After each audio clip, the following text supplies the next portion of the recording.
Bismillahirrahmanirrahim. Assalamualaikum warahmatullahi wabarakatuh. Alhamdulillahirabbil alamin. Kita bisa bertemu pada pertemuan kali ini. Mungkin ini kali pertama saya masuk ke kelas ini. Mungkin di sini saya izin memperkenalkan diri. Nama saya Muhammad Ilyas Rubil Ula. Nah, di sini saya akan menjelaskan, menerangkan, akan belajar bersama dengan teman-teman, dengan anak-anak semua, yakni tentang akidah akhlak. Nah, sebelum kita belajar akidah akhlak, apa sih akidah akhlak? Akidah akhlak itu terdiri jadi dua ya, yang akidah dan juga akhlak. Nah, sebelum kita mempelajari keduanya, kita harus mempelajari dan harus mengetahui apa itu akidah dan juga apa itu akhlak. Nah, mungkin yang kita sekarang akan pelajari itu tentang akidah terlebih dahulu, mungkin ya. Nah, untuk pertama kali ini berarti kita akan mempelajari tentang akidah, yang dimana akidah itu kita akan mempelajari di dalamnya pengertian, dasar-dasar, dan yang nanti akan saya jelaskan. Nah, untuk yang pertama kali ini kita akan menjelaskan tentang pengertian akidah. Nah, di sini pengertian akidah Islam ya. Akidah secara bahasa berasal dari aqadayu akidu akidatan. Nah, jadi aqadayu akidu itu berasal di bahasa Arab, yang dimana artinya itu adalah ikatan atau perjanjian. Nah, jadi akidah itu berasal dari bahasa Arab aqdayu akidu, yang berarti dalam bahasa Indonesia itu adalah ikatan atau perjanjian. Nah, secara istilah akidah adalah keyakinan hati atas sesuatu. Nah, jadi keyakinan atau perjanjian hati. Nah, pernah diterangkan bahwasanya sebelum kita lahir atau sebelum kita menjadi janin di perut ibu kita itu sudah ada namanya perjanjian primordial, yang dimana kita berjanji di sana bahwasanya kita sudah berjanji di sana bahwasanya Allah adalah Tuhan kita. Nah, di sini berarti akidah juga diartikan sebagai keyakinan hati gitu ya. Nah, karena tadi secara istilah itu artinya akidah itu perjanjian atau ikatan. Nah, jadi secara istilah keyakinan atas sesuatu, keyakinan hati atas sesuatu. Kata akidah tersebut dapat digunakan untuk ajaran yang terdapat dalam Islam dan dapat pula digunakan di luar ajaran Islam. Jadi akidah ini tidak hanya di dalam Islam, tapi di luar Islam pun juga bisa. Nah, bahkan sampai ada namanya akidah Nasrani, akidah Yahudi, dan akidah-akidah lainnya. Jadi kata akidah di sini bukan berarti hanya Islam saja yang memiliki, tidak, tapi ada ajaran-ajaran lain yang yang menggunakan kata akidah ini. Berbicara tentang akidah, yang paling pertama adalah konsep ketuhanan, baru kemudian konsep-konsep akidah yang lainnya sesuai dengan keinginan Allah itu sendiri melalui firman-Nya dan dalam Al-Qur'an dan hadis-hadis Nabi. Nah, jadi secara akidah itu mempelajari yang pertama tentang ketuhanan atau keesaan. Siapa sih Tuhan kita? Bagaimana sih Tuhan kita? Apa sih yang harus kita lakukan kepada Tuhan kita?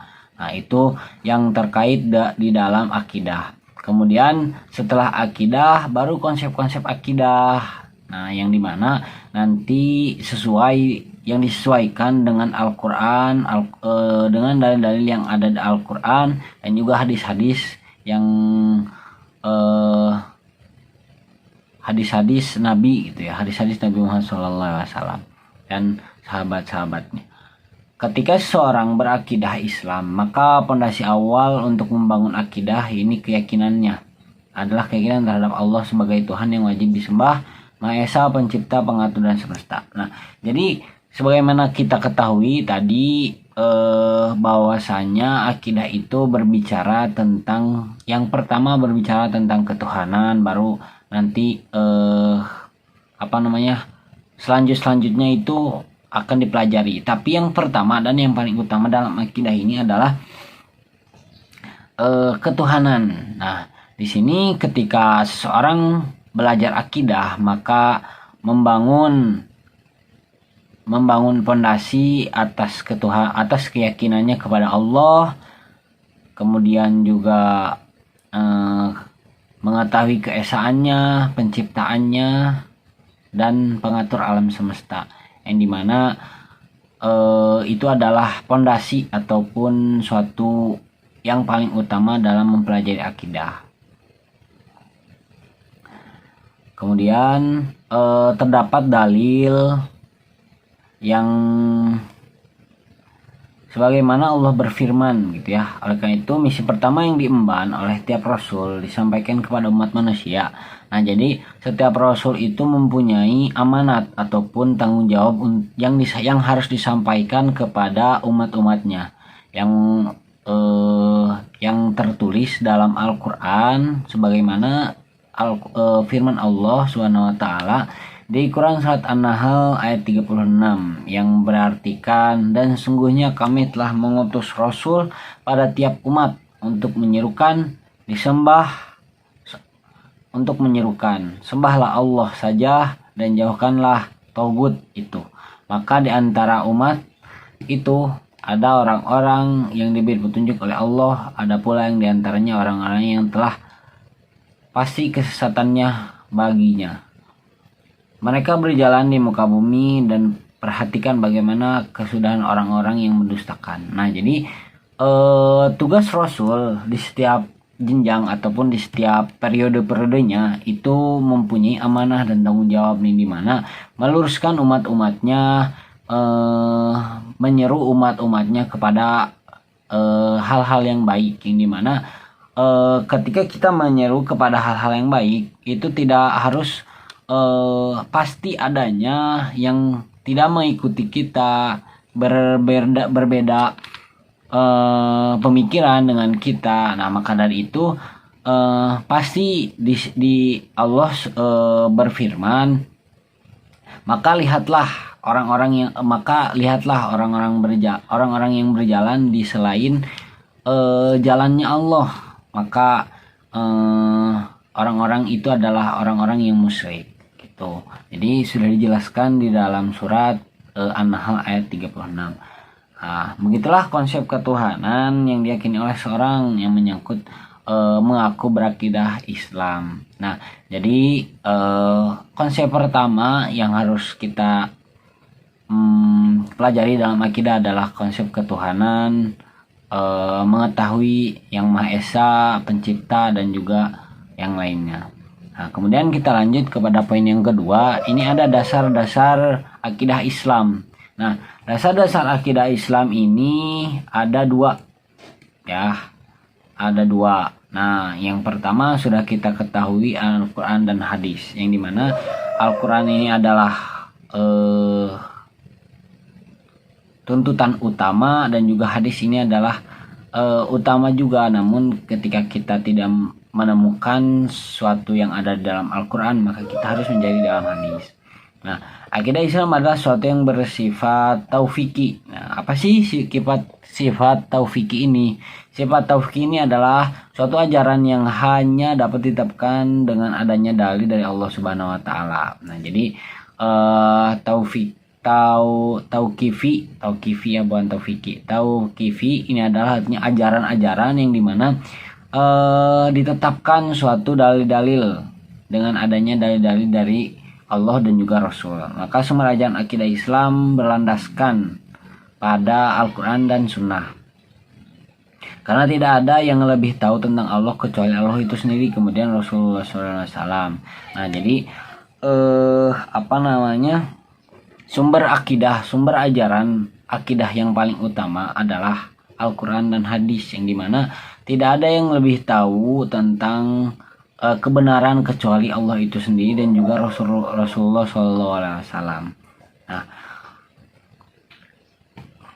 Nah, kita lanjut kepada Al-Quran. Al-Quran adalah firman Allah Subhanahu wa Ta'ala yang diwahyukan kepada Nabi Muhammad SAW dengan perantara malaikat Jibril. Nah, jadi Al-Quran ini adalah suatu mukjizat atau sesuatu yang diwahyukan kepada Nabi Muhammad SAW melalui perantara, yang dimana penyampaian Al-Quran ini tidak sebentar gitu, 23 tahun sampai sampai keseluruhan 30 juz itu. Jadi tidak sebentar. Dan melalui Al-Quran inilah Allah menuangkan firman-firmannya dan Quran dengan konsep akidah yang benar dan harus diyakini dan dijalani secara mutlak dan tidak boleh ditawar oleh semua umat muslim. Nah, jadi dalam Al-Quran ini adalah suatu ketetapan yang dimana difirmankan Allah untuk manusia, untuk umat-umatnya, yang dimana di dalamnya tidak boleh diingkari atau tidak boleh ditawar, harus dijalani, harus diyakini oleh seluruh umat manusia, terutama umat Islam. Nah, dalam Al-Quran banyak terdapat ayat-ayat yang berisi tentang tauhid diantaranya. Nah, jadi dalam Al-Quran banyak ya, ada tentang perdagangan, tentang perempuan, tentang tauhid, tentang banyak penjelasan-penjelasan yang ada di dalam Al-Quran. Nah, yang kita pelajari sekarang adalah tentang tauhid, yang dimana dalam Al-Quran tertera pada surat Quran surat Al-Ikhlas 1-4, yang dimana bunyinya qul huwallahu bismillahirrahmanirrahim qul huwallahu ahad Allahus samad lam yalid wa lam yulad wa lam yakul lahu kufuwan ahad. Nah, yang berartikan katakanlah dialah Allah yang Maha Esa. Allah adalah Tuhan yang segala sesuatu bergantung kepadanya. Allah adalah Tuhan yang segala sesuatu bergantung kepadanya. Dia tidak beranak dan tidak diperanakan. Dan tidak ada satupun yang setara dengannya. Ya, ini adalah salah satu dari banyaknya dalil tentang ketauhidan yang ada di dalam Al-Quran. Nah, kemudian kita lanjut kepada hadis atau sunnah. Apa sih hadis? Ada yang tahu hadis itu apa? Oke, bagus. Hadis ini adalah suatu ucapan atau perbuatan dan takrir ataupun sikap Nabi Muhammad SAW. Jadi segala sesuatu yang dikatakan, segala sesuatu yang dilakukan, segala sesuatu sikap Nabi Muhammad SAW itu disebut dengan hadis atau disebut dengan sunnah. Nah, jadi Islam telah menegaskan bahwa hadis menjadi sumber hukum kedua setelah Al-Quran. Nah, sebagaimana kita ketahui, hadis ini adalah sumber kedua setelah Al-Quran, yang dimana tadi saya sudah jelaskan bahwasanya ketika kita tidak menemukan suatu dalil di dalam Al-Quran, maka kita harus mencari ke dalam sunnah. Nah, ketika dalam Al-Quran tidak ada, kemudian dalam hadis juga tidak ada, maka kita lanjut kepada al-ijma gitu ya. Nanti kita akan mempelajari selanjutnya. Nah, untuk sekarang kita akan mempelajari tentang hadis terlebih dahulu.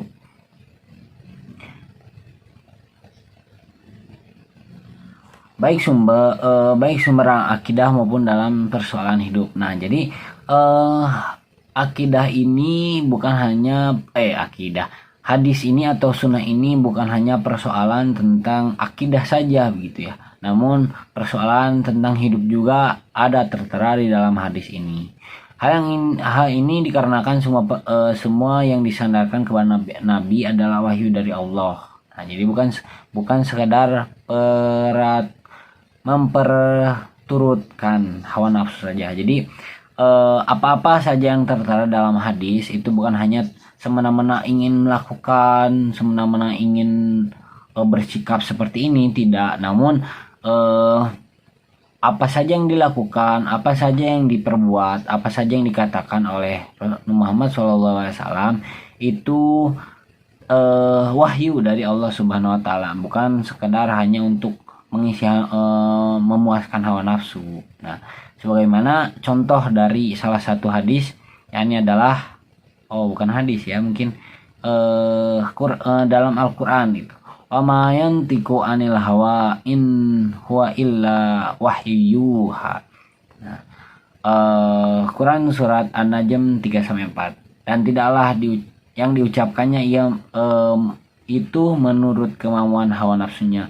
Ucapan itu tiada lain hanya hanya wahyu yang hanyalah wahyu yang diwahyukan kepadanya. Nah, jadi sudah dijelaskan dalam Al-Qur'an gitu ya, ketetapan hadis bahwasanya hadis ini bukan untuk memuaskan hawa nafsu ataupun yang lainnya, tapi memang ini adalah wahyu yang diwahyukan kepada wahyu dari Allah Subhanahu wa taala yang diwahyukan kepada Nabi Muhammad SAW.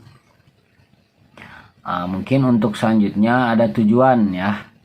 Tujuan di sini ada 4. Ada 4. Yang pertama, mengetahui petunjuk hidup yang benar serta membedakan yang benar dan yang salah. Nah, jadi tujuan untuk mengetahui akidah ini adalah untuk mengetahui mana sih yang benar dan mana sih yang salah. Jadi ketika kita mengetahui mempelajari tentang akidah, kita di situ diajarkan mana yang baik dan mana yang buruk. Itu. Kemudian menumpuk dan mengembangkan dasar ketuhanan yang ada sejak lahir. Jadi mungkin pengetahuan tentang ketuhanan ketika sejak lahir, SD, TK, SD, kemudian SMP sampai sekarang SMA ataupun MA itu berbeda pemahamannya tentang ketuhanan. Maka dari itu menumpuk juga mengembangkan atau juga menambahkan pengetahuan tentang dasar ketuhanan gitu. Kemudian ketiga, ada memelihara manusia dari kesyirikan. Nah, jadi sudah diketahui tadi ya bahwasanya konsep pertama yang ada dalam Al-Qur'an dalam mempelajari akidah adalah mempelajari ketuhanan, yang dimana ketika kita mempelajari ketuhanan maka secara tidak langsung akidah itu memelihara kita dari kesyirikan atau kemusyrikan itu sendiri. Nah, tadi yang sudah dijelaskan bahwasanya ada perbedaan antara yang lurus kita mempelajari akidah dan tidak mempelajari akidah. Kemudian yang keempat, menghindari diri dari pengaruh akal pikiran yang menyesatkan. Nah, ini juga berkaitan dengan yang pertama ya, mengetahui petunjuk yang benar dan juga salah. Nah, kenapa seperti itu? Karena ketika kita sudah mengetahui mana yang baik dan mana yang buruk, mana yang salah dan mana yang benar, maka secara tidak langsung orang lain itu tidak dengan mudah untuk menyesatkan kita gitu. Dengan banyaknya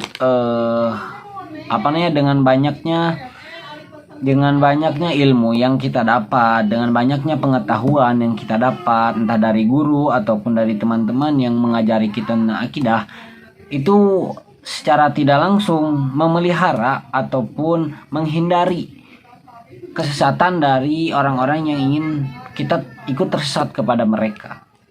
Ya, gitu. Jadi ketika kita mempelajari akidah ini, kita harus mengetahui apa itu siapa Tuhan kita. Kemudian konsep istilahnya kita harus mengetahui dulu ketuhanan sebelum kita lanjut kepada apa yang kita pelajari setelah ketuhanan itu. Itu yang sangat penting tuh dari mempelajari akidah. Mungkin untuk selanjutnya kita akan bertemu di lain waktu. Kurang lebihnya mohon dimaafkan. Jika ingin ada pertanyaan, nanti mungkin boleh disampaikan di grup WhatsApp. Juga ada absen di sana, mohon untuk diisi. Sekian, terima kasih. Assalamualaikum warahmatullahi wabarakatuh.